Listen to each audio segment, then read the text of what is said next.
Hey live. Oh yeah. Hey live. There we go. That's what Oh I wanted yeah. to hear. What's going on, good Hey people? live. My friends. Feel it's their appointed duty. Yeah, I'm just gonna share this out real quick, and then we gonna get it cracking. All you want to do is use me. But my answer, yeah, is all this use me stuff. That's right. And I want to spread the news that if it feels this good getting used, oh, you just keep on using me until you use me up. That's it right there. What y'all know about that? Anybody know who sing that? Who sing that there? Yeah. Oh, brother. Uh. He sat me right down and he talked to me. Let me make sure I'm on Facebook. And he told me, that's right, that I ought not let you just walk on me. Mm-hmm. Oh, he meant well. Yes, he did. He meant well. Brother, you meant well. Uh-huh. What'd you tell your brother? I said, brother, I said, brother, if you only knew, you wish that you were in my shoes. You just keep on using me. Yeah, buddy. Until you use me up. There go Pete the Pirate. Arr, matey. Hit him with the Bill Weathers on tonight. Yes, it did. Yes, it did. Yeah, buddy. Times. Yeah. Truly, you really do abuse me sometimes, baby. No, you don't. You love me, baby. You love me long time, too. Past people, y'all. And then you act real rude to me. All right, there we go. And let's share this out. Baby, baby, baby. When you love me, I can't get enough. I sure can't get enough, baby. Yeah, buddy. And I want to spread the news that if it feels this good getting used, oh, you just keep on using me. Keep on using me, baby, until you use me up. That's right. Shout out to my wife. Till you use me up. That's right, baby. Mm-mm. All right, let's go. Tune in now. Using me because so I'm using you to do the thing you do. What's going on, everybody? How y'all doing on tonight? Man, it is Talk About It Tuesdays, and it's actually on a Tuesday. What? Huh? Talk about improvement, progress. That's me right about now. Yeah. And I'm almost on time. I'm working on it, y'all. I'm getting it. We growing together. We getting this thing together. All right. That's what we're doing. So I'm gonna share this out on just a few pages. I ain't gonna even try to just do everything. Hope matter of fact, why don't y'all start helping the brother share this stuff out? You know what I'm saying? We gotta get it out to the masses and to the people. So everybody in the whole world needs to be watching this, baby. That's what I'm talking about. Tonight's show about the Waffle House shooting. You don't want to miss this. I always say that, don't I? You don't want to miss it. That's because you don't want to miss it. You know what I'm saying? You don't want to miss this, man. There we go. And let's go ahead and do that. And then we're going to copy that. And then we're going to post that. Right? Right? Right. Yes, the rhythm, the rebel, without a pause, I'm low in my level. What y'all know about that? Yeah, buddy. What the hell is this? How the hell did that get changed? I don't know. I'm not even about to try to figure that part out. This got some old ass thumbnail up here. I don't even know how that happened. What is going on?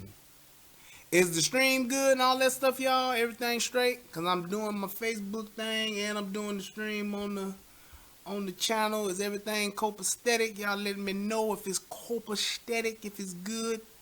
If not, y'all know I'm gonna cut that Facebook off. Y'all know it.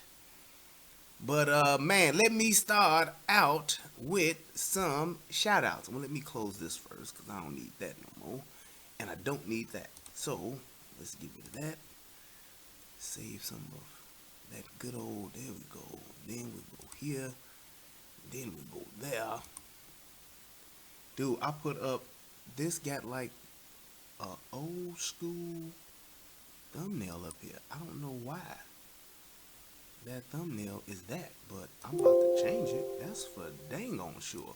I don't even know how that even got up there. And it was up there the right way the first time. I don't know what happened, but we're going to make sure that it's right now.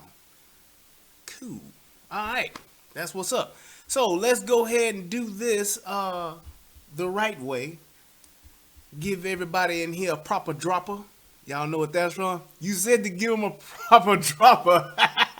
No, I said a proper drop, not a proper dropper. Let's do this. All right, here we go. Yeah, buddy. Shout out to my man, first and foremost in the chat.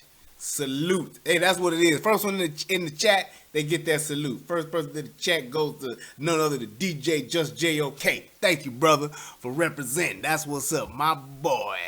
Yeah, buddy. Down like 4 flat tires, man. I want to give a shout out to Athena's World. What's happening? Nick O'Brien. Kashani, what's up, buddy? Pete the Pirate. Arr, matey. What's happening? Frantonio Macas. Frantonio, I never wanted this life for you. What's up, brother? Yeah, Ren Alvarez, what's happening? I want to give a shout out to Teresa. Give a shout out to Rochelle, my bell. Sometime after 12. That's a slick Rick. All right, give a shout out to Sassy Francis. Let's see who else is in here that then came through to holler at your boy. Chris G, what's up? What's going on? Dwayne Boyd, what's happening? Peace and love. Yeah, buddy. You watch the other call where I gave a call a piece of that my partner. Man, you remember that? Don't bring up that old stuff, man. I had my nigga suit zipped all the way up, man, on that one, man. I let us get outside myself. That's old Wild Hunters Brian that came out that night. Yeah, I remember that. Titus Kirkland, what's up? Let's see who else is in here. Let's see what he said. This lady was so dumb. She put 2 quarters in her ear telling everybody she listening to 50 Cent.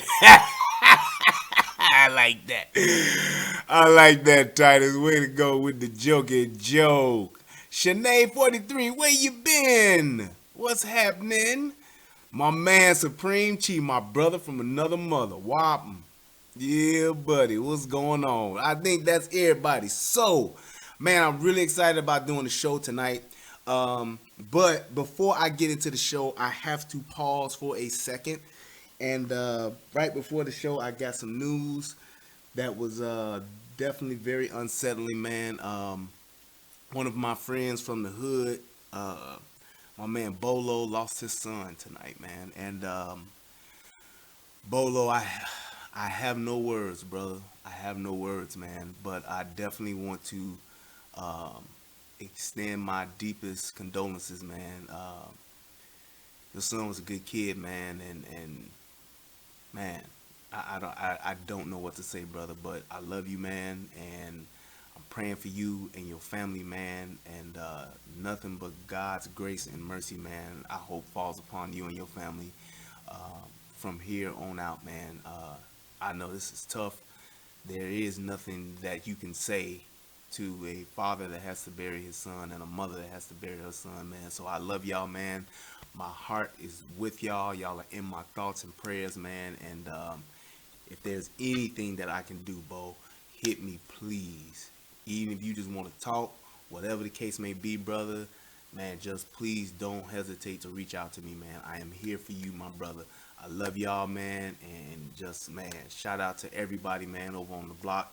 Ray and all y'all, man, y'all are in my thoughts and prayers. I love y'all, man. So I definitely wanted to just stop for a minute and just, man, just mention you guys and let you know that I'm thinking about y'all, man.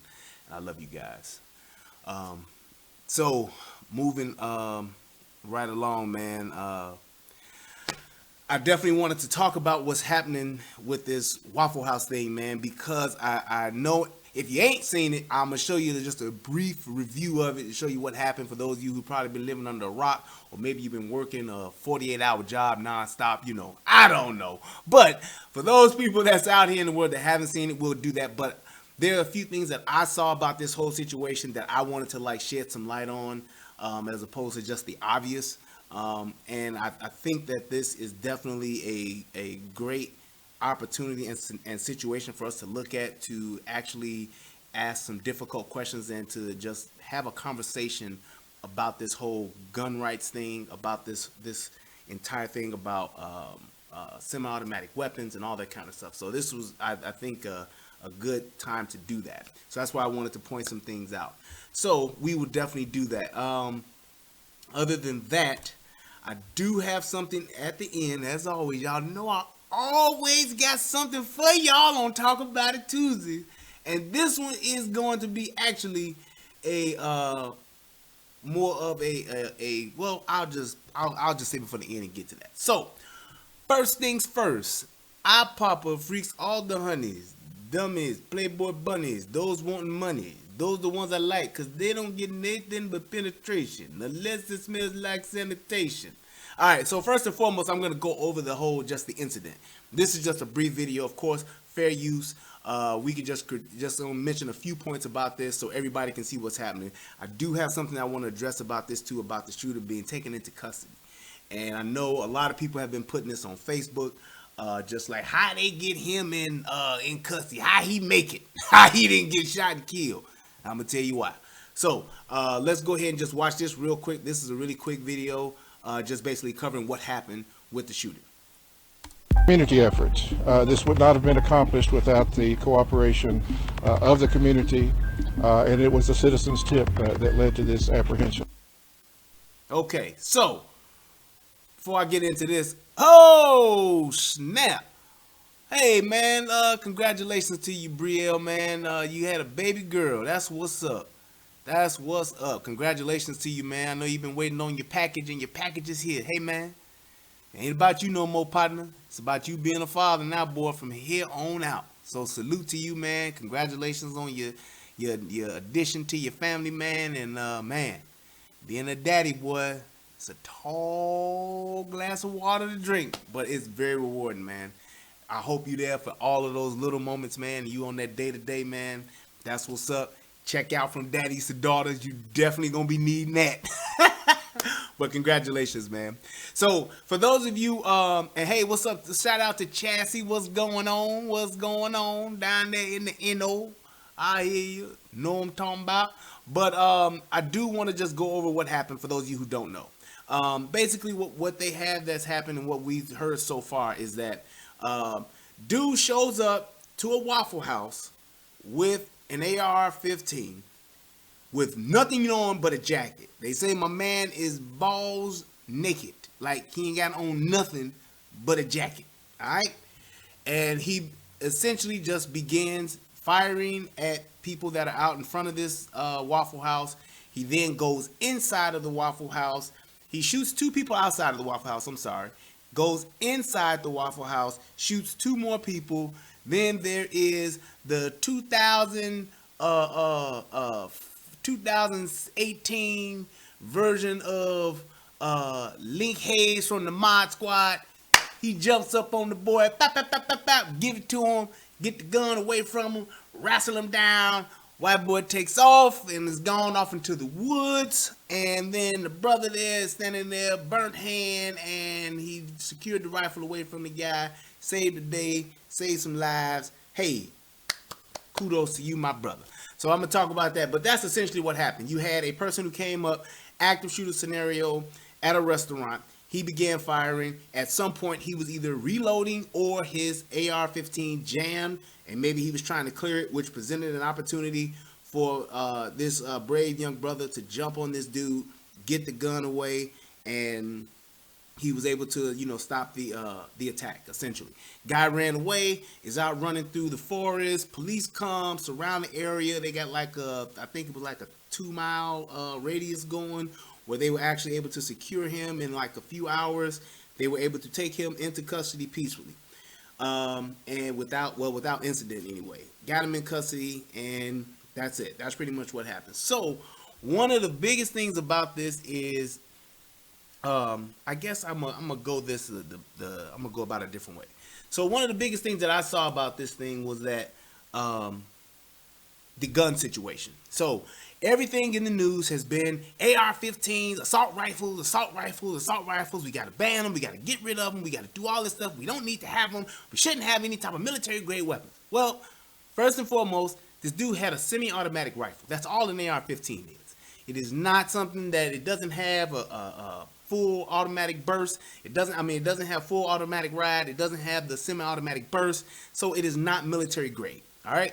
So this guy had a simple semi-automatic rifle, just like a semi-automatic firearm, a semi-automatic handgun. Same exact thing. 4 people, tragically enough, lost their lives. And my point to that is pointing out the weapon that was used.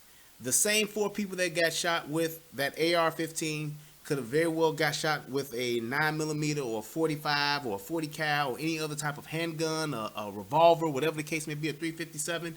Could have gotten shot with any one of those guns and would have been the same amount of lives lost. Plain and simple. So that point of people saying that this particular gun is what's bad for us is mute at this point, because it's not about the gun. It's about the shooter. That's the number one thing that I want to drive home. It's not about the gun. It's about the shooter. Because if that dude would have came in there and stabbed 4 people, we still talking about 4 lives lost. And I think that is where the focus needs to be, are the people who've lost their lives and the people who've actually done that, as opposed to the tool that was used to do it. I don't think that whole concept of we got to get this gun off the street, we got to do that, because at the end of the day, the FBI were directly involved in this, and the guns were taken away and like literally got handed right back to this guy. And we'll talk about that. So the AR-15 and the handgun, the pistol aspect of this would have been the exact same outcome. However, and I'm going to throw this caveat out there, with a semi-automatic handgun, essentially he could have possibly killed more people, and essentially he could have not gotten that gun taken away from him as easily. Because a rifle is longer and there was an opportunity for this guy to actually wrestle with him, you have more gun to wrestle with. You have more gun to grab a hold of. And with a rifle, because it is a long barrel firearm, you are able to either direct that in a different direction to where it could be fired in a non-lethal direction where nobody else could get hurt. And in this instance, had it not been for that barrel being a long barrel firearm, he wouldn't have been able to wrestle that gun from that dude as easily without being unscathed like he was. He simply just got like a 3rd-degree burn on his hand and some cuts and bruises. With a firearm, because it's a smaller weapon, you can keep that and wrestle with that, and you could have easily killed that dude that came up to you and got to fighting with you for that gun. It is very, very, very difficult to wrestle a handgun away from someone as opposed to trying to wrestle a rifle from someone. So, that being said, the whole thing about it being this type of gun or that type of gun doesn't matter. A gun is a gun. Plain and simple. Plain and simple. So, like I said, the pistol, if he would have had that would have caused more lives to be lost.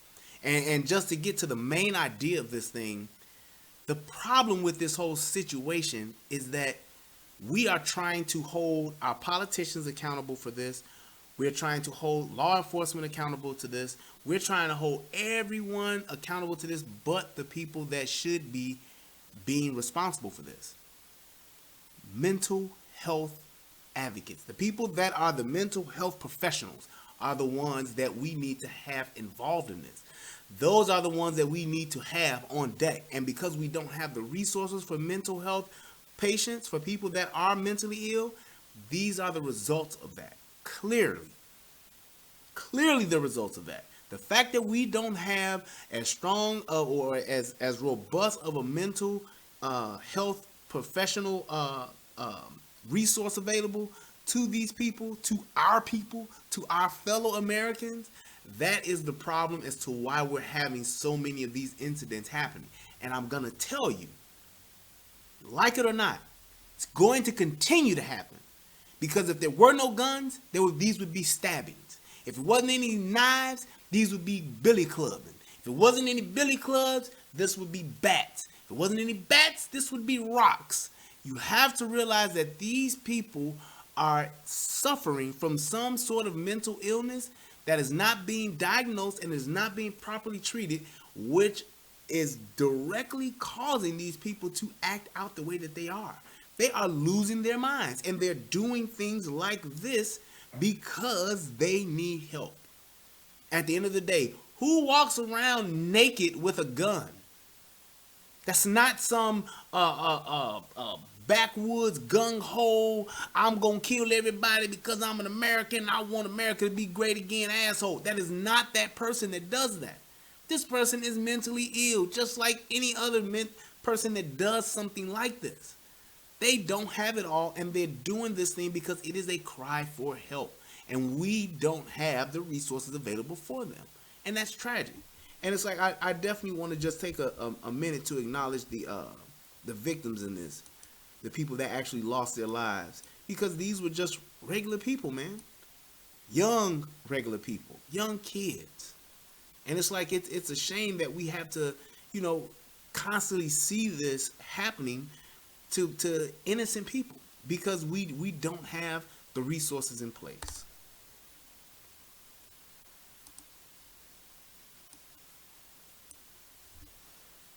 A 23-year-old was a rapper and music video producer. Went by his stage name was Natrix. De Silva was a student at Middle Tennessee where he pursued a career in musical engineering. De Silva died on the way to the hospital. DeEbony Groves was a 21-year-old college senior studying social work at Belmont University. Groves was also a star athlete and was described as brilliant by her former high school coach. Groves died in the restaurant. And Joe Perez was a 20-year-old Nashville resident. He was killed outside of the restaurant. His mother posted a message on Facebook, "Today is the hardest day of my life. Me, my husband, and sons are broken right now." Let me go back and see that. I didn't see all that she said, which is important. Oop. There we go. Are broken right now with the loss of our lives are shattered with this loss. I can imagine, man. And Terrain, I don't know how to pronounce that, 29-year-old restaurant employee. So he actually worked there. We celebrated the life and he led to take refuge in the person he was. He was killed outside the restaurant too. So him and Perez were the two that were killed outside of the restaurant. And then this is the actual suspect here. And is taken into police custody out in the backwoods. So, a lot of people have been saying, well, how come he's not dead?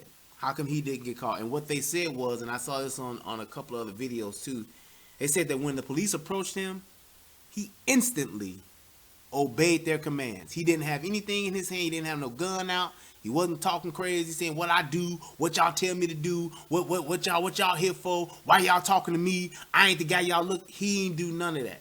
They told him to get down on the ground, and they said he instantly did it. Now, he also had in his bag a gun. He had a handgun in his bag. He didn't have no cell phone in his hand. He didn't have nothing in his hands. Police told him to get down. What he do? He got right down on the ground. That's why he made it. Now, is there a people say that there's a conspiracy or biasness against, black people that do this, or people of color that do this, and white people? I think there is something to it, because there are some people who don't have nothing and who get shot. Like my man who was up next to the truck, walking and just standing there, and they just, the female officer just let loose on him, shot him, and killed him right there. No justification, no reason at all, except she was scared. That is BS. That is BS. But when you're talking about other shootings, there are so many other factors that are involved in this. Like, the dude didn't have a phone in his hand, something that resembles a gun.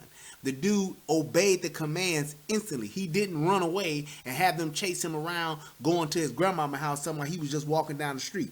You didn't have those different variables involved.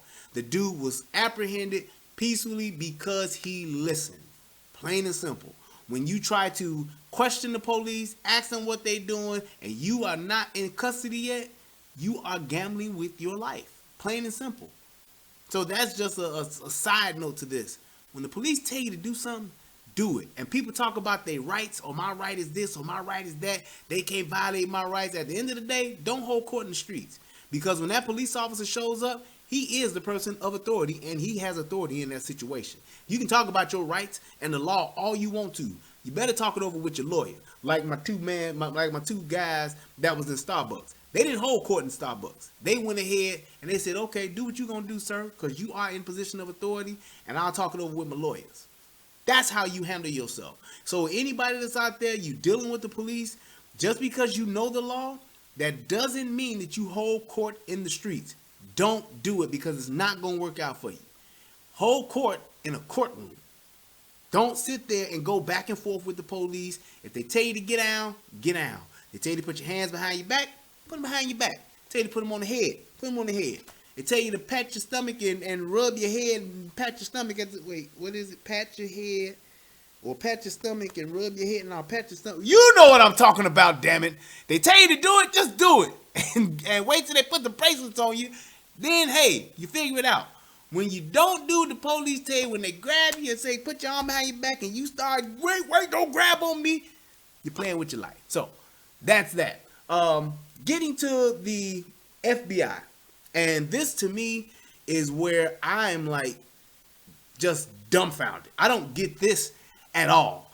And I actually, I just want to see what the protocol is for the FBI when it comes to this. Because here's what was said, and I don't know if there is just 100% truth to this, but it sounded pretty goddamn credible when I heard it.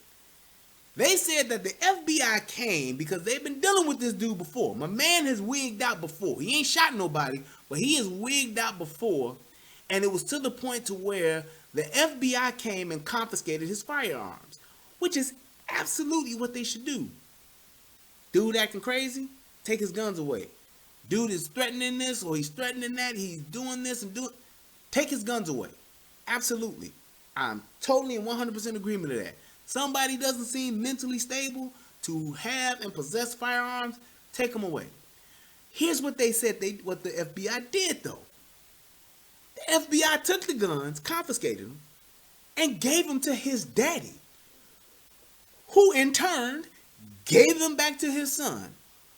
What the fuck is that about? I don't understand under any circumstances why something like that, a deadly weapon, I don't care if it was a knife, a bat, an AK, a Uzi, a M60, a goddamn Gatling gun. If you confiscate it, why would you give it to a person who is a direct relative of his and not keep it? I don't understand that whatsoever. Because at the end of the day, the gun was legally his son's. So why would you give it to the father, who could in turn not necessarily even give it back to the son, but would definitely have an opportunity where the son could have access to it again? What the hell is he going, if he taking it? Well, I kept the guns in my closet. Well, your son came over for Sunday dinner and he took the guns out the closet. What the hell? He probably got keys to his daddy's house. Why wouldn't he have access to them? So if the FBI is going to confiscate some firearms, why would you put them in a situation or put them back in someone's possession where the person you're taking them away from could have access to them. I don't get that at all.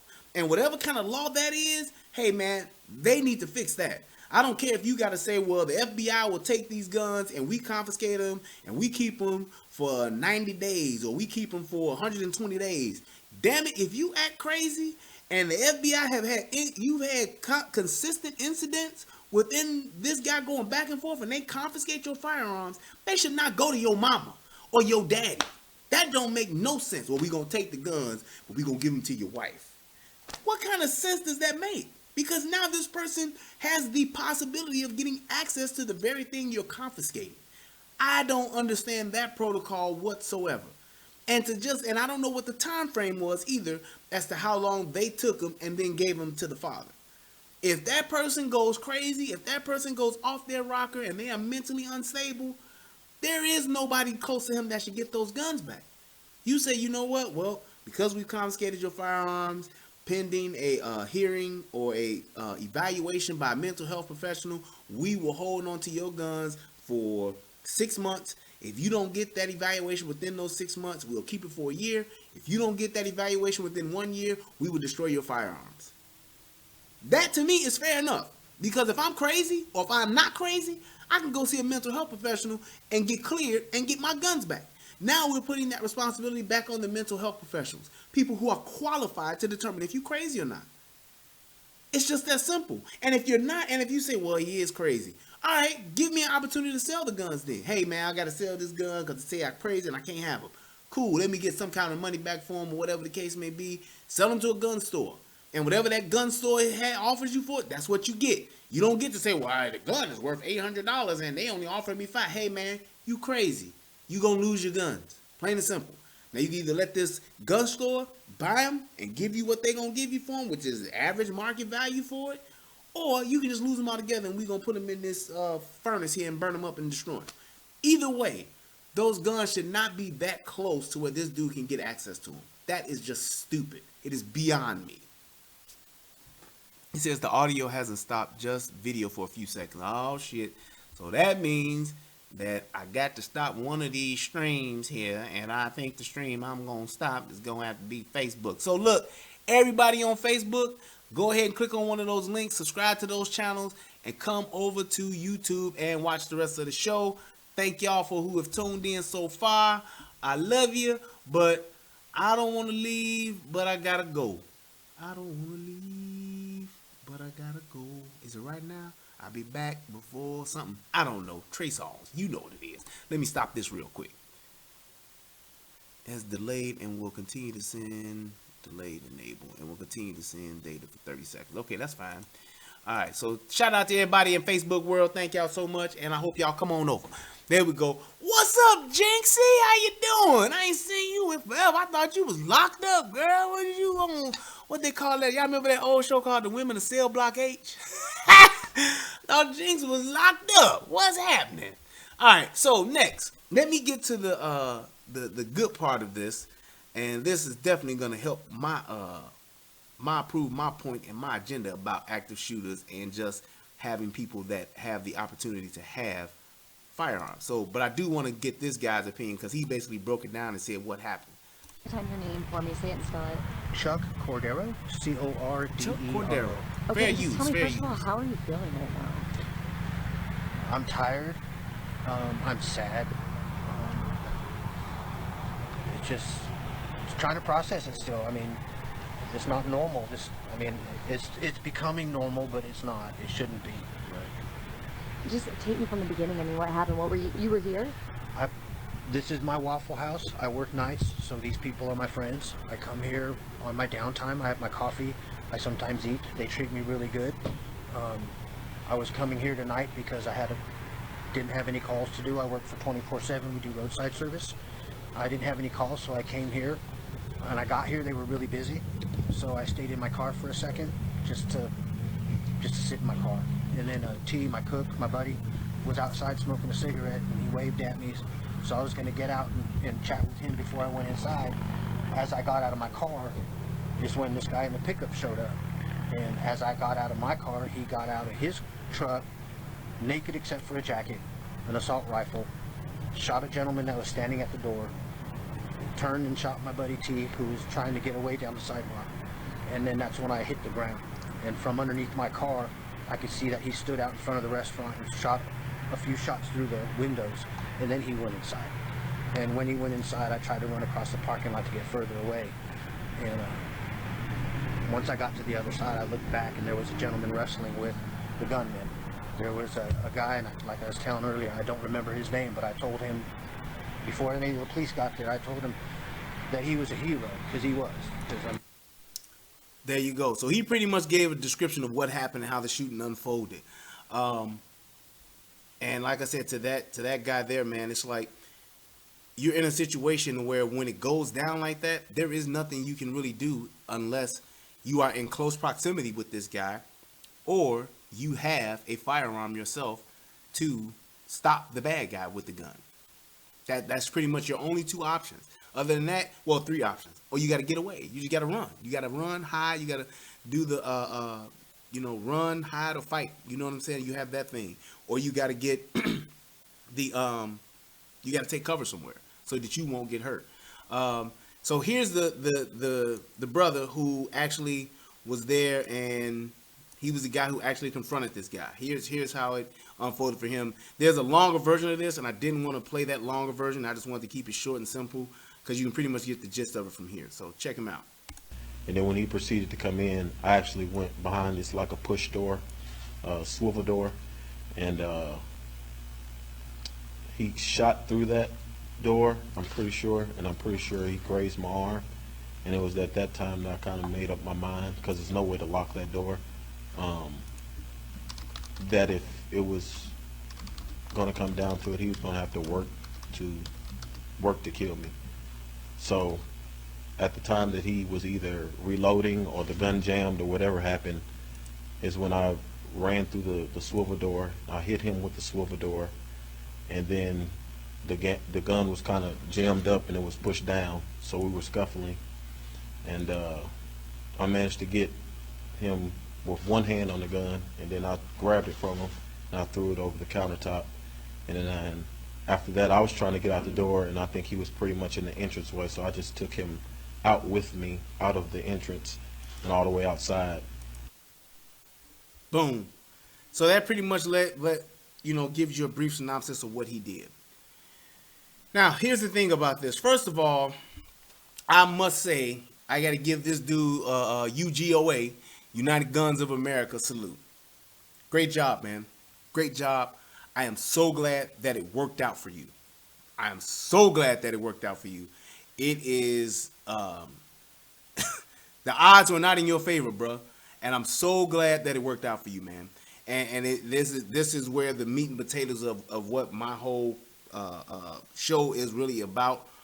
From his perspective, everybody is saying that this dude is a hero, and this guy did an outstanding job, and he stepped up where others didn't, and he put his life on the line, and he risked his life, and all that he suffered was a burn on his hand.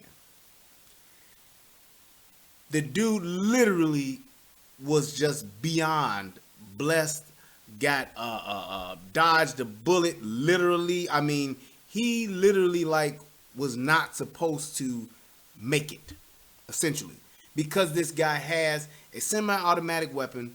He has already fired it and killed 2 people, come into the spot, killed 2 more people, or shot 2 more people at this point. And then this guy sees an opportunity to where he believes that he was either reloading or the gun was jammed, and he was trying to clear it so that he could continue shooting. Takes that opportunity, dives on this guy, wrestles with this guy, because the guy had most people who know about, if you know about ARs, most people get ARs with what they call a free floating barrel, which means you have a handguard, and it's usually made of metal, and it actually covers the barrel all the way through.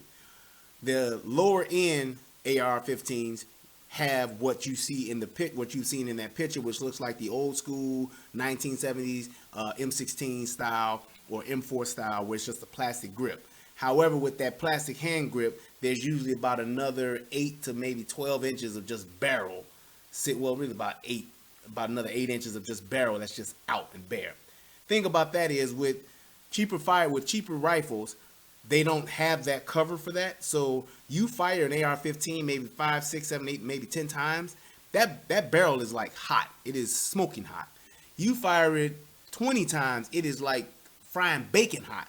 So with him grabbing that gun and having to hold on to it to struggle with this guy, that's why he suffered that burn. That's why that happened. So there was no safe place for him to grab that rifle. Even with some of those plastic hand grips, I've even seen where some of those have melted off because they've been shooting so consistently with it, and it gets so hot that those things will actually melt. So that's why he suffered that burn. The problem with that is that essentially this is something, what he did is something I would never, ever, ever recommend anybody to do, because it was beyond stupid. It was so foolish for him to put himself in that situation, because he would definitely have not made it had that guy had any type of proficiency with that weapon. Had that guy had any wherewithal to have a secondary firearm ready on his person, because he clearly had one. He just wasn't prepared because he was naked to have one on his hip, to where he could have dispatched that dude very easily approaching him like that. My man took a ballsy, gutsy move, and he came out on top, and I'm so glad that he did, but he did it, and he put too much on the line. There are always risks in life. There are always risks in dangerous situations. However, it is your job to mitigate those risks. And with you mitigating those risks or weighing those options that you have, that's how you stay alive. And it's like when you're thinking about this situation and you're going through this, and this is happening in real life now, real time. So you literally have only seconds. And what's on the line is your survival. You'll do stuff like that. You'll just dive and say, I'm like he said, dude said, I'm not going to give you no easy win, nigga. You're going to have to get me. I'm not going to sit back and be, oh, please, Lord, Judge Jesus Christ, let me know. He didn't do that. And I got so much respect for him because he didn't. However, I don't want people to think that that is the way to go. Don't you be sitting in a restaurant, you sitting up in McDonald's, or you sitting up in Harold's, shout out to Harold's, 103rd, 127 Houses, that's my spot. I love them wings with the mild sauce. You get the hard wings. I usually get 7 wings hard, fried hard, with salt and pepper and mild sauce. Y'all don't know nothing about that. But shout out to Harold's.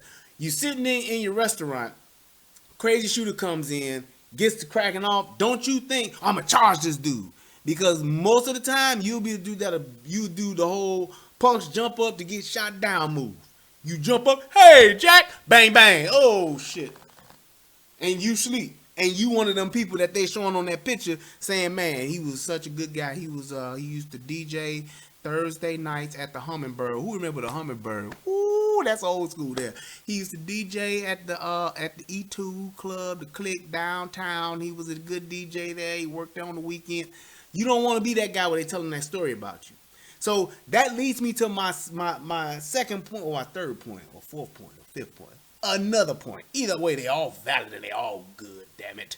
My other point with this is that at the end of the day, the dude's heart and his mindset is one of the reasons why he was so successful. He had a whole lot of luck. The Lord was like, you know what, I'm going to let this guy live. Let him go ahead. Keep the party going. That's what he did for you. He put them, because you had them wings on deck. They was like, yeah, get his wings. We don't get, yeah. Oh, he made it. Oh, it must have been the Lord. You have to, yeah, you have to. Oh, thank you. You're such a good God. He's like, yeah, I know. Don't let Nick get up.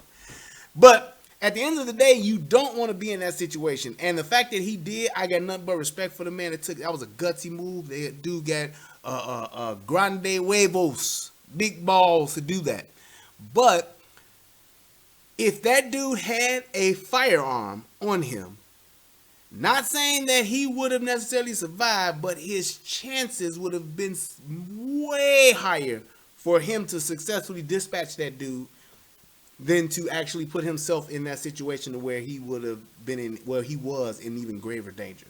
So if I'm in that restaurant and dude comes, bang, bang, what the hell is that? What the hell, bang, bang, shit, is somebody shooting? Yeah, he's shooting. And I see this dude coming into the store and he got this firearm. He shoots 2 more people. Holy shit. By that time, my firearm is out. And the minute I see dude lower that barrel to get to fidgeting and fiddling around, The next thing you're gonna hear when somebody's telling that story, they be like, then I heard 3 shots, and it came from the handsome black guy with the bear's hat on. He put him center mass, and that's when the dude fell back with the gun in hand, and then he got up, stood over him, made sure he didn't move no more, and kicked the gun away. Or he put 2 more in him to make sure that he was dead because he was still moving. That's how the story would have went. Because at the end of the day, I want to be in a position to where I have the best chances of living. I always tell people, guns will not save your life. Just because you have a gun will not save your life. Don't think that I'm the guy that says the more guns you got, the safer you are. That's a bunch of BS. You can't put that type of responsibility on an inanimate object. You can't. However, what you can say is having a firearm and being properly trained gives you a greatly increased chance of survival in a situation like that. And that's what a good guy with a gun would have did. We essentially just had a good guy without a gun, and he got hella lucky. And I'm so glad that he did, because he saved lives and he saved his own life. And that dude has a girl. He has a little daughter that's up in Chicago right now. Shout out to the little girl in Chi-Town. You know what I'm saying? Wherever you at. Wild Hunted, South Side, North Side, East Side, wherever you at. West Side. But there was a good chance, and he really fucked around with not being able to see his little girl no more, for the simple fact of him sacrificing himself for the greater good and putting himself in harm's way. However, if he had a firearm, he could have taken cover, or he could have been taking concealment somewhere to where he could have just dispatched that firearm and fired a few rounds on this guy and put him down, and that would have definitely mitigated the chances of anybody else dying, and it would have definitely mitigated the chances to where it's severely low of him dying. Because that dude was obviously so batshit crazy that he wasn't looking for people with guns. He was just shooting people. Plain and simple.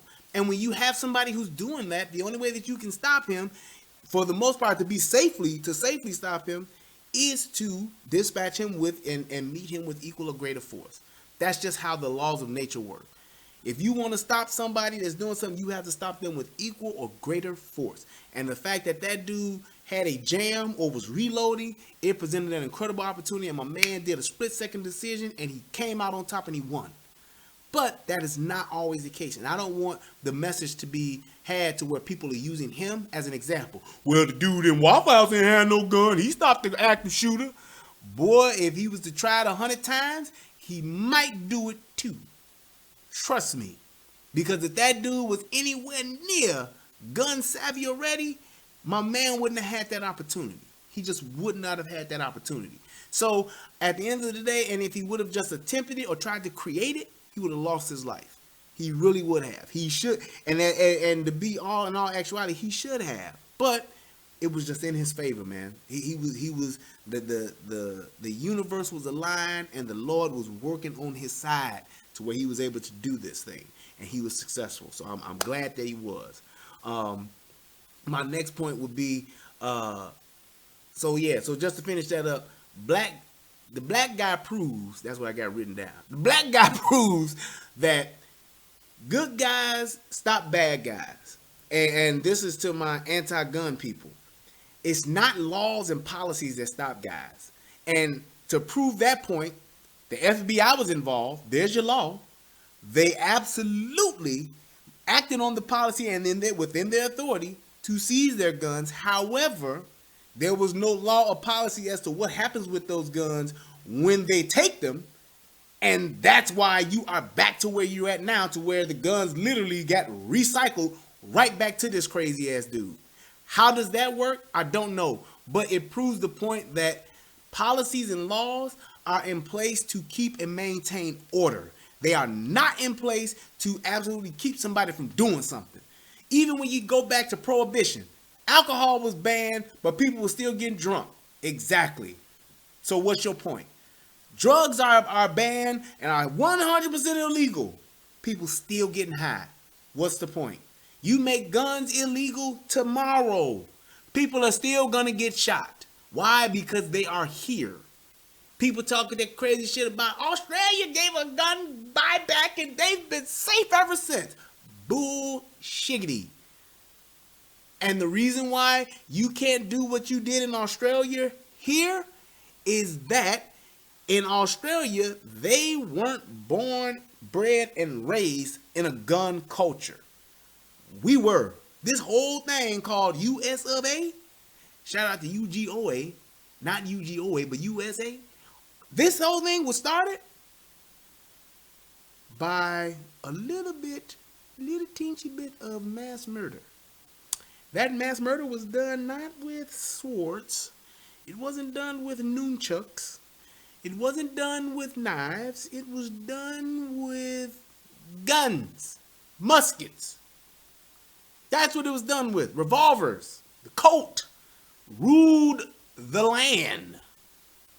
So when you're talking about how something was started, something was bred, something was born, that culture, the blood that was shed, the mass murder that took place, yeah, people talk about the blankets that had the chicken pox on and all that stuff. It helped along with it, but at the end of the day, that frontier was about us riding down, well, not us, but them people who came over on the Plymouth, the Plymouth Rock people, the Nina and the Pinta and the Santa Maria, them people came over and they rode them horses and rode them people down, pushed them Native Americans to the edge of California and said, California, yep, I said that, pushed them to the edge and said, all right, there's only about 50 of y'all left, so y'all can go live up here in Vegas and we'll give y'all a little desert land. We'll give you a casino in about 100 years. So you stay here though.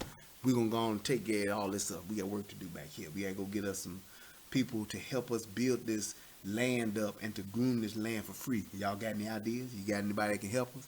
Don't worry about it. We'll figure it out. We'll put something in the paper, get some classifieds going, and then we'll get some people over here to help this land.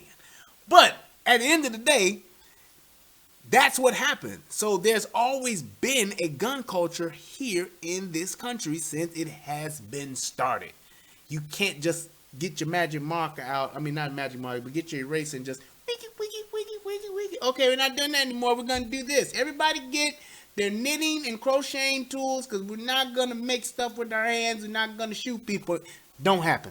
So that's what it's about. So it's like, I just want to make sure that people understand what our culture is here. And yes, there is always room for improvement and to get things better, but we have to do it with both sides in mind. We have to find a happy medium, and I think by doing that, we have to be able to have conversations and find that middle ground. And if we find that middle ground, then we can actually build something. We can actually get better. We can do something better. So, at the end of the day, I think that was it. Would have shot the black guy, would have been shot. Yep. Been a lot less danger if he would have shot the shooter. Yes, I said that already a few weeks ago. Yeah. Oh, yeah. So I did want to mention this too. So you see how much press that this dude is getting, and you see how people are using this to talk about, you know, gun control and all that kind of stuff.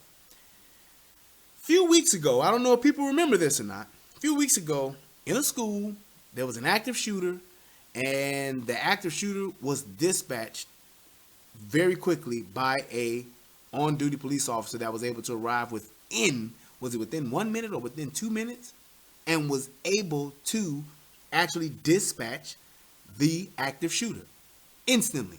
Sweet. Only one person got shot, and then there was a shot fired, and the other shot was fired from the officer. Dude was put down. That's it. You don't hear him being talked about where he's a hero. You don't hear him being plastered all around the news. He's not doing speaking engagement. You don't see him anywhere, do you? He's moved on, and the media just said, yeah, we're not going to talk about that too tough. That, to me, is part of the BS narrative that they are trying to put out against just this, to serve this gun agenda. And the fact that that active shooter being dispatched the way that he was, with literally a good guy with a gun versus a bad guy with a gun, and the way that that guy was actually able to stop that active shooter, a lot of people won't talk about that because it doesn't serve their agenda, which proves that there is a clear agenda for this anti-gun thing. It's not about the lives. It's not about the young people. It's not about making things safer. It's not about doing what's best for everyone. It's just clearly to serve an agenda. And I think that when you are trying to serve your agenda, because everybody has one, but when you're trying to serve your agenda and there are people's lives being lost in the balance, I think that's where the line needs to be drawn. And we all, as Americans, need to say time out and call bullshit when that happens at the end of the day. So my last point is this. no matter how strict or relaxed the gun laws and policies are, they will not save nor protect us.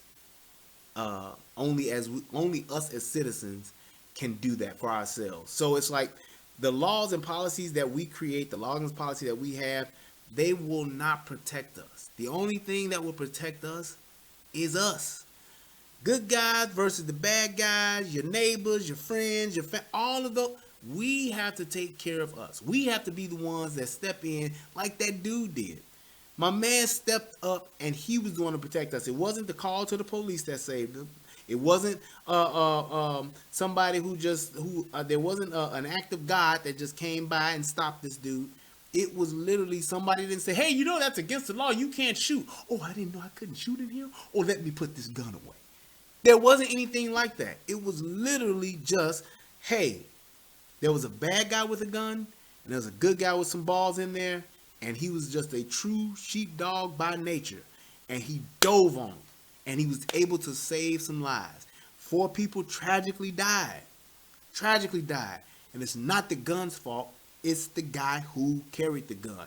It's the guy who pulled the trigger. The dude who showed up asshole naked with a jacket on is the reason why those 4 people are dead, not the gun that he used. And that, at the end of the day, is the main point that one of the main points I wanted to get across. So it's like we have to make sure that we are the ones that are doing what's best for us. And it's not a thing of just saying we're going to put this law in place and it's going to affect all of the people that abide by the law. But the people who don't, well, we don't know what we're going to do with them. All that does is makes you a clear victim. It makes you say, oh, I know that person don't have no gun because that person looked like they followed the law, so I know I can go take from them. That's all it does. When you have these laws and policies in place that take away your rights, that take away things from you, all it does is makes you a victim of the system. It makes you prey. And when you are prey, that means there is a predator that is looming. There was a police officer, a retired police officer in Chicago on the south side in Chatham. Dude was coming home late at night, and he's a retired police officer from, I think, Dalton or Harvey or somewhere. He's a retired police officer, though. Coming home, going up the steps. 2 dudes come out of nowhere, say, hey, man, come on down them steps. My man pulls his pistol. Boom, boom, boom. They fire back. They fire back at each other. They hit him. And my man the dude is in the hospital right now. What if he didn't have his gun? Those 2 dudes clearly had a gun, and they were clearly willing to kill him. And they would have robbed him, pushed him, took him to the house, or took him somewhere, killed him right there, took all his money out of his wallet, whatever the case may be. And that dude wouldn't have stood a chance if he had not been a retired police officer. Had he been a law-abiding citizen and not having a gun, he was an old man, and some young dudes thought that they can get him.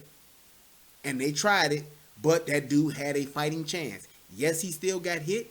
Yes, he's in the hospital. And that's his right to say, hey, I pulled my gun because I wanted to defend myself. I didn't want to be a victim.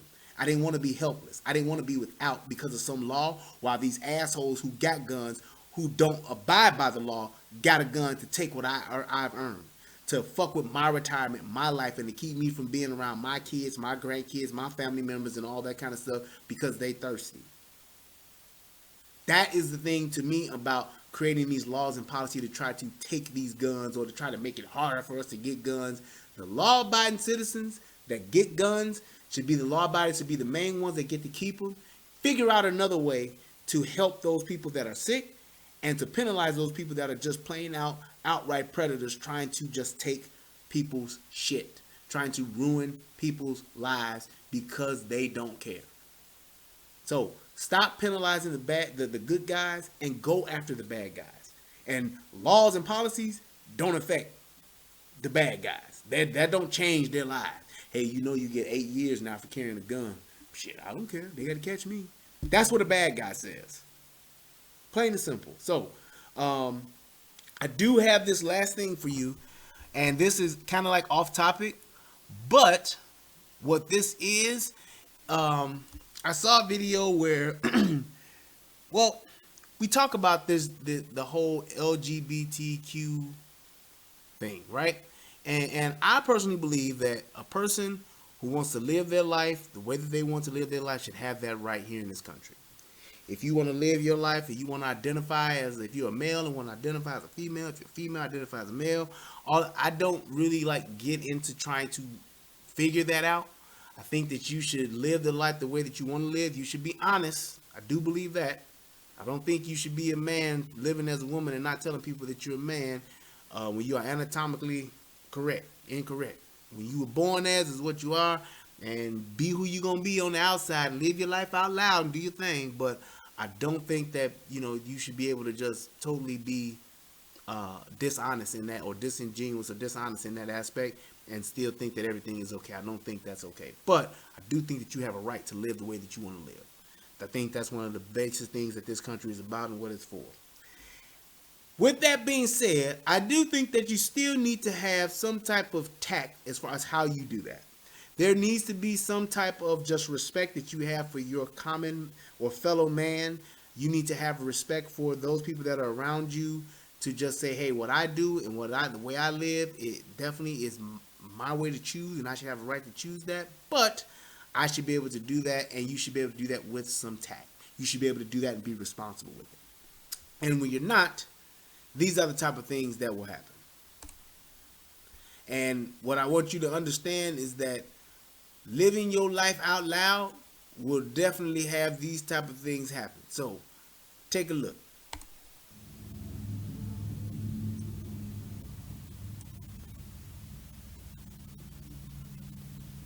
Anybody want to tell me what the hell is this in here? It's what them Instagram models look like without the filter. And you know times done got bad with somebody granddaddy out here selling ass. Sir, it is more than obvious that you are completely out of options. You ain't trying to give blood, plasma, have a yard sale, be a Lyft driver, hell, sell some drugs, man. And where the hell your fat ass get them size 13 Catwoman boots from? Where the hell you going, man? Sad part is, somebody fucking him.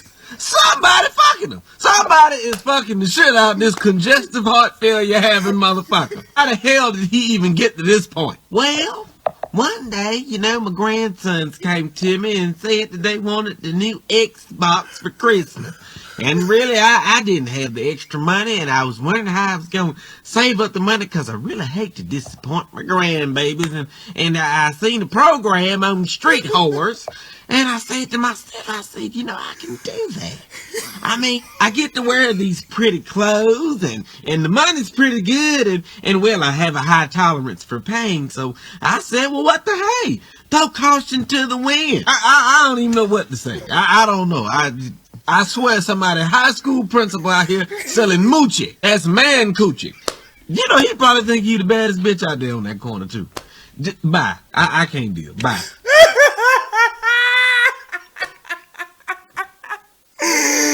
That boy said he out there selling that moochie.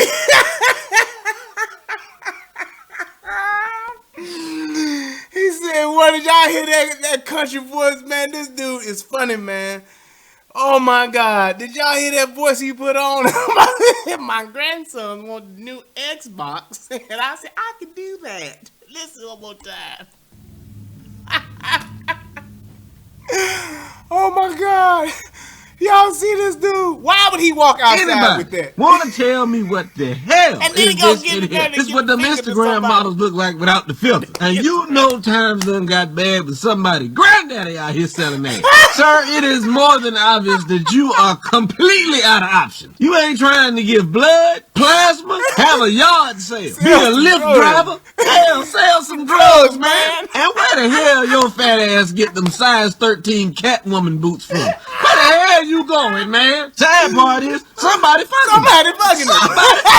Somebody is fucking the shit out of this congestive heart failure having motherfucker. How the hell did he even get to this point? Well, one day, my grandsons came to me and said that they wanted the new Xbox for Christmas.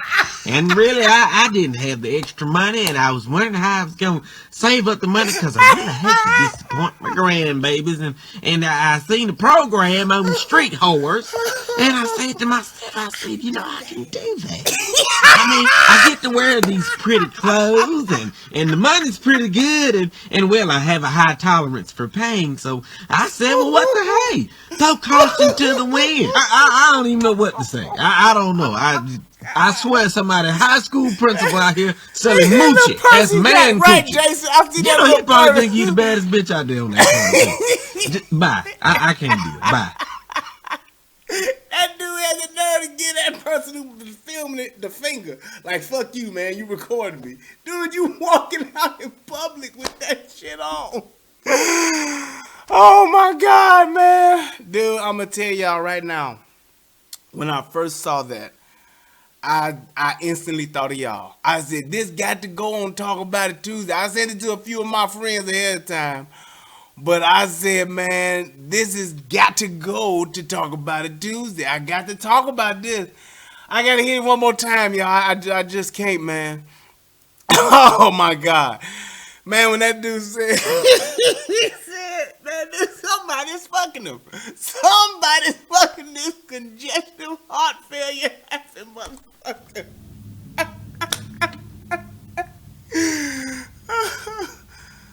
Oh, my goodness. Anybody want to tell me what the hell is this in here? It's what them Instagram models look like without the filter. And you know times done got bad with somebody granddaddy out here selling ass. Sir, it is more than obvious that you are completely out of options. You ain't trying to give blood, plasma, have a yard sale, be a Lyft driver, hell, sell some drugs, man. And where the hell your fat ass get them size 13 Catwoman boots from? Where the hell you going, man? Sad part is, somebody fucking him. Somebody fucking him. Somebody is fucking the shit out of this congestive heart failure having motherfucker. How the hell did he even get to this point? Well, one day, my grandsons came to me and said that they wanted the new Xbox for Christmas. And really, I didn't have the extra money, and I was wondering how I was going to save up the money, because I really hate to disappoint my grandbabies. And I seen the program on Street Whores, and I said to myself, I can do that.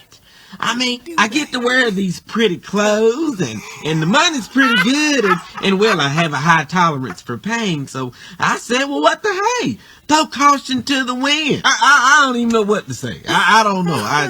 I swear somebody, high school principal out here selling moochie as man coochie. You know, he probably think he the baddest bitch out there on that corner, too. Bye. I can't deal. Bye. Oh, my God. Selling moochie. Size 13 Catwoman boots. Hey, man, I'm telling you. Oh, I could not contain myself, man. I lost it. I was literally, the first time I saw it, I was just crying to myself, man. Just the tears, man, just rolling down, man. He said, well, my grandbaby's asking for the new Xbox. Oh, man, yeah, I missed that purse, boy. I was laughing at them boots, man, and listening to that dude, man. That was funny, man. Oh, man, that is hilarious. Outstanding work. What was that dude named? Shula something. He was outstanding, man. Moochie. Man coochie. Whew. Well, y'all, I think that's pretty much all that I have for Talk About It Tuesday. Anybody got any questions? He said, did he tuck? See, Bria, you going too far, man. Hey, man, you can't be asking them type of questions no more. You a father now, man. You don't ask some type of questions no more. One more time. Damn it, Super T. I do it for you, brother.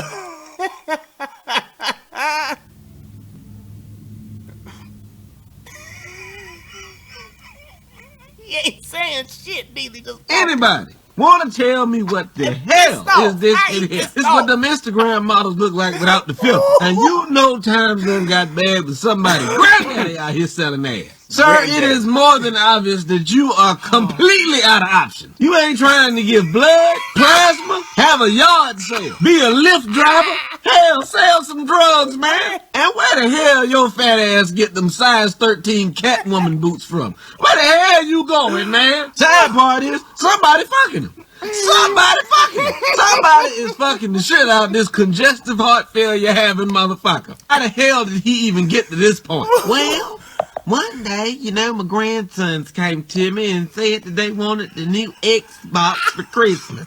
And really, I didn't have the extra money, and I was wondering how I was going to save up the money, because I really hate to disappoint my grandbabies. And I seen the program on Street Horse, and I said to myself, I can do that.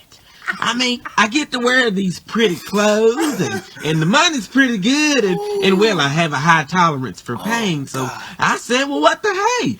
Throw caution to the wind. I don't even know what to say. I don't know.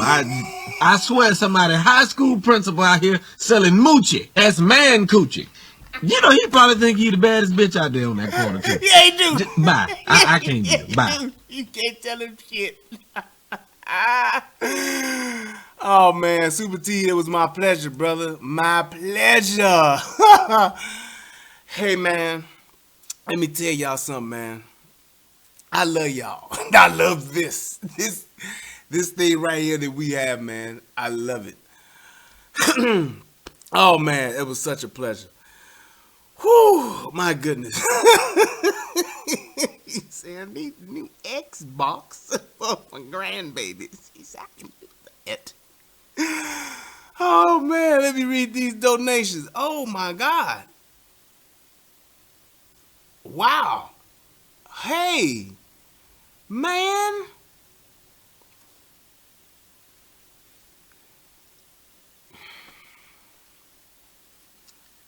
Man, thank y'all, man.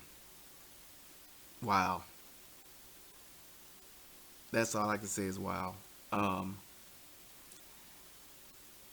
Wow. Shout out to Sinead for your donation. Thank you so much. Thank you so much. Wow. Shout out to my man Emmanuel. Thank you, man. Much love, Brian. Enjoy the show. Enjoy the show. Thank you so much, man. I appreciate you guys. Man. Shout out to my man, my brother, DJ Just J. Hey, what's up, bro? This is DJ Just J from the Soto You Dig. Just coming through to show you some love. I also wanted to wish your friend my condolences, yes, sir, for the loss of his son. As a father, I send my love. I can't imagine how much they are going through. Yeah, man. Shout out to you and your family. Keep doing your thing. Love you always, bro. Soto Nation. Yes, sir. Thank you, man. Appreciate that, brother. Yes, sir. Shout out to my man, Chris Coleman. Thank you so much, brother, for your donation, man. Just wanted to send you a little something to keep the show going and to bless you and your family. Thank you so much, man. Much love and peace. Yes, indeed. Shout out to my man, Super T. No more Waffle House for me. Hey, man, I tell you, brother, I think I've been to the Waffle House maybe once or twice in my life, man. And actually, the one time I know that I was there was with my uncle Chubby, and we were in Memphis. It was right outside the city over in West Memphis, man. We had went to the Waffle House there. Had a fried chicken breast. It was like a grilled chicken breast. It was good too, but that was during the daytime though. It wasn't that night. Wasn't no late night Waffle House with me, man. And also shout out to Chassie. Thank you so much. Take that gorgeous wife of yours out for a date. Date night. Love always. Oh yeah, we always date. Yes indeed. I love taking her out. And I love taking her too. But yeah. I definitely want to just say to everybody that donated tonight, man, thank you guys, man. I appreciate that. Because you guys don't have to do it. You don't have to do shit, but you guys do. And I appreciate that, man. And as always, I have to give shout out, salute to, pay homage to, respect to, whatever you want to call it, to my brother, none other than my man, Tommy Sotomayor. Thank you, brother, for allowing me to do what it is I do, for inspiring me to do what it is I do, and to actually be able to share a platform with you, man. It is a privilege and an honor. And at the end of the day, As much as everybody wants to do the guru and the whore, I know that you are doing a lot, going through a lot. And if we don't never do another one, it's all good, my brother. I have enjoyed the time that we spent together. I appreciate the friendship that we have built, man. And I'm telling you, dude, you have no idea the impact that you've had on me as a person, as a man, as a husband, as a father. And I just want to say thank you, man. Thank you for everything that you have done for me and everything that you have shown me, man. You're one of the smartest brothers I know, man, and it's an honor to know you. And I will never, ever, ever forget that, man. So I just want to say, man, everything that you're doing, I'm here to help, support in any way. I got your back, brother. I love you. And to all your haters, hey, haters hate. And at the end of the day, your time will come and you'll get yours. But to my brother, thank you for pressing on. Thank you for figuring out new ways to do what it is that you do. And I'm expecting nothing but greater things for you in your life, man. Your boy Brian got your back and he loves you. And to everybody else that's in Soto Nation, I want to say thank you all for embracing me. Thank you for letting me be a part of this great thing, this thing that I definitely love and have such a passion for doing. I just want to say thank you guys for allowing me to do this with you. It is truly an honor and a pleasure. To everybody else that came through tonight, thank y'all so much for sharing. Thank y'all for coming through. And man, I love you guys. This has been another great show. I was really feeling good about this before it happened, during the show, after the show. It's been awesome, man. I just, man, I love doing this thing, man. So till next time, people, I'm probably going to do a UGOA. I got a shoot or don't shoot video that I'm probably going to do maybe tomorrow, maybe late night, or it depends. I got some things that may happen tomorrow night. So, but if I don't do it tomorrow, I'll definitely probably do it Friday. So that'll be coming soon. Thank you guys. Oh, and everybody that has been supporting the UGOA show and the channel, man, we at 150 subs. So that's what's up. We over 150 actually. I think we at 153. That's awesome, man. It is definitely, I've been cranking out some videos, man. A lot of people have been giving me some feedback on the gun videos, saying they like them, all that good stuff, man. So it's been awesome to be able to do that. I'm going to put that link in the chat so you guys can actually subscribe to that too. Boom, there it is. That's the Relationship Rehab, the Guru and the Whore, and the United Guns of America links right there. So go ahead and click on those guys. Check out those gun videos. Let me know what you think. I love the feedback I've been getting. I got some more videos coming up soon. I'm going to be doing a show about bullets. I'm going to be doing another video about holsters and all that good stuff. So yeah, I got some stuff coming, man. So I'm definitely trying to keep cranking it out and keep doing stuff. And I also got some other stuff too that's coming up. Shout out to my man Michael Petrangelo, who's out there working on stuff right now, I believe, for the channel as well. So it's been awesome, man. Thank you guys, and I appreciate everything that you guys have done. Till next time, peace, and I'm out.